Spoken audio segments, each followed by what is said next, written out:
বন্ধুরা, আজকে তোমাদের দুপুরবেলা একটা রেসিপি শেয়ার করব, সেটা হচ্ছে শুক্তোর রেসিপি। তো তোমরা আমার সাথে থাকো, স্কিপ না করে ভিডিওটা দেখতে থাকো, আর কেমন হলো অবশ্যই কমেন্ট বক্সে জানিও। যে চলো বানাতে থাকি। বন্ধুরা, আজকে এই শেয়ার করা রেসিপিটা তোমরা যারা যারা দেখতে পাবে তারা অবশ্যই কমেন্ট করে জানিও কেমন লাগলো ভিডিওটা, আর আমার সাথে থেকো, পাশে থেকো, যেরকম আছো। আমার তরফ থেকে তোমাদের অসংখ্য ধন্যবাদ এবং আন্তরিক ভালোবাসা। অবশ্যই বন্ধুরা, আমার সাথে যদি ডেইলি থাকতে চাও, আমার ডেইলি পোস্টগুলো ফলো করতে চাও, আমাকে একটু ফলো করে রেখো অবশ্যই। এইটুকু তোমাদের কাছে রিকোয়েস্ট থাকলো। আজকে তোমাদের আমি যে রেসিপিটা শেয়ার করলাম সেটা আমার খুবই ফেভারিট। আমি আজকে শনিবার বলে এই রেসিপিটা বানাচ্ছি। আজকে আমাদের নিরামিষ। দেখো কি কি নিয়ে নিয়েছি থালায়: কাঁচকলা, বেগুন, রাঙা আলু, আর এদিকে হচ্ছে ঝিঙে, তারপরে হচ্ছে পেঁপে, এদিকে রাখা আছে ডাঁটা, সজনে ডাঁটা।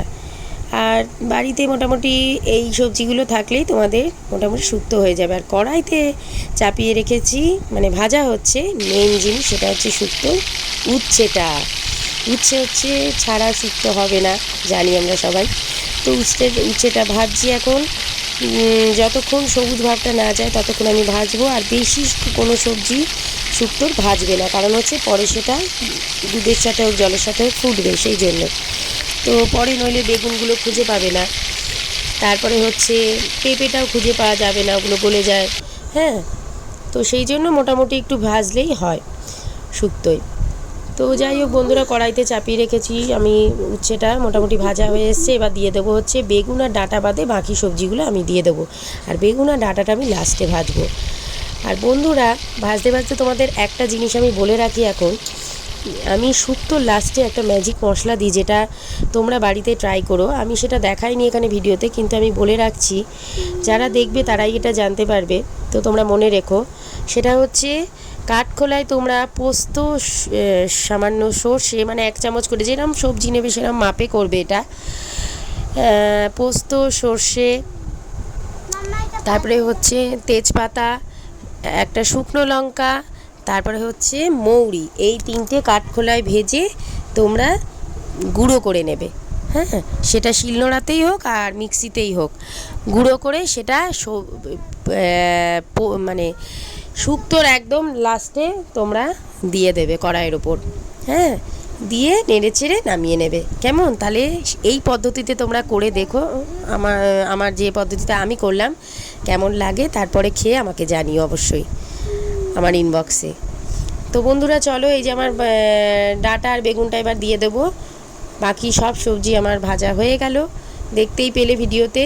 ভিডিওটা স্কিপ না করে সবাই দেখতে থাকবে, এই রিকোয়েস্টই রইল। এবার এইগুলো ভাজা হয়ে যাবে। ভাজা হয়ে যাওয়ার পর বড়িটাও দেখো এখানে ভেজে রেখেছি, দিয়ে একসাথে সব কড়াইতে একটু লাস্ট কী করব, সব ভাজা হয়ে গেলে একটা তেজপাতা, রাঁধুনি দিয়ে তেল গরম হলে তার উপর দিয়ে সব ভাজা সবজিগুলো আমি দিয়ে দেবো কড়াইতে। দেওয়ার পর নেড়ে চেড়ে সামান্য একটু গরম জল হোক ঠান্ডা জল হোক তোমরা দেবে, কেমন? দিয়ে নাড়াচাড়া করে দুধ দিয়ে দেবে লাস্টে। দুধ দিয়ে সব সবজিগুলো দিয়ে ঢেকে দেবে।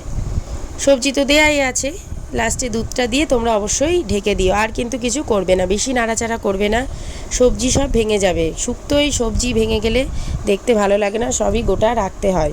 গোটা থাকলে দেখতে ভালো লাগে, এই আর কি। রান্নায় তো প্রথমেই আগে দর্শনধারী, সবাই জানে, সেইভাবেই রাখতে হবে। যেহেতু গোটা থাকলে একটু দেখতে ভালো লাগে, খেতেও ভালো লাগে, সেই জন্য। ভেঙে গেলে কোনো রান্নাই দেখতে ভালো লাগে না আর খেতেও ভালো লাগে না, সব কেমন হয়ে যায় ঘ্যাট মতো। দেখো, এই যে জল দিয়ে একটু নেড়ে চেড়ে তারপরে আমি দুধ দিয়ে দেবো। বন্ধুরা, ভিডিওটা স্কিপ না করে অবশ্যই দেখতে থেকো। চলছে আমার রান্না, তোমরা দেখতে পাচ্ছ আমি নেড়ে একটু দুধ দিয়ে দেবো। দুধ দেওয়ার সাথে সাথেই তোমরা কি করবে, বড়িগুলো দিয়ে দেবে, ভাজা বড়িগুলো দিয়ে দেবে, দিয়ে ঢেকে দেবে। খানিকক্ষণ পর ঢাকনা তুলে নুন আর মিষ্টিটা দিয়ে দেবে। তারপর চেক করে যদি দেখো যে কম বেশি হচ্ছে, সেটা তোমাদের পছন্দ মতো দেবে। এই যে ভাজা বড়িগুলো এবার আমি দিয়ে দেব, আর এই বেগুনগুলো তারপরে পরে দিয়ে দেবে। বেগুনগুলো একটু পরে দেওয়াই ভালো, কারণ হচ্ছে বেগুন গলে গেলে পরে আর খুঁজে পাওয়া যায় না। যেহেতু নরম, তাই তোমরা বেগুনটা এমন সময় দেবে যাতে বেগুনটা গোটা থাকে, ঠিক আছে। এই যে দুধ দেওয়ার পর আমি ঢেকে দিয়েছি, দিয়ে বড়িগুলোও সাথে সাথে দিয়ে দিয়েছি। এইবার এই দেখো আমার রান্না কমপ্লিট। এবার কমপ্লিট হয়ে যাওয়ার পর কড়াইতেই ভাজা ওই ম্যাজিক মশলাটা তোমরা দিয়ে দেবে। দেওয়ার পর একটু নেড়েই তোমরা নামিয়ে ফেলবে, গ্যাস অফ করে দেবে। এই যে রেডি আমার শুক্তো। এবার গরম গরম ভাতে গরম গরম শুক্তো সবাই খেয়ে নেবে। টাটা।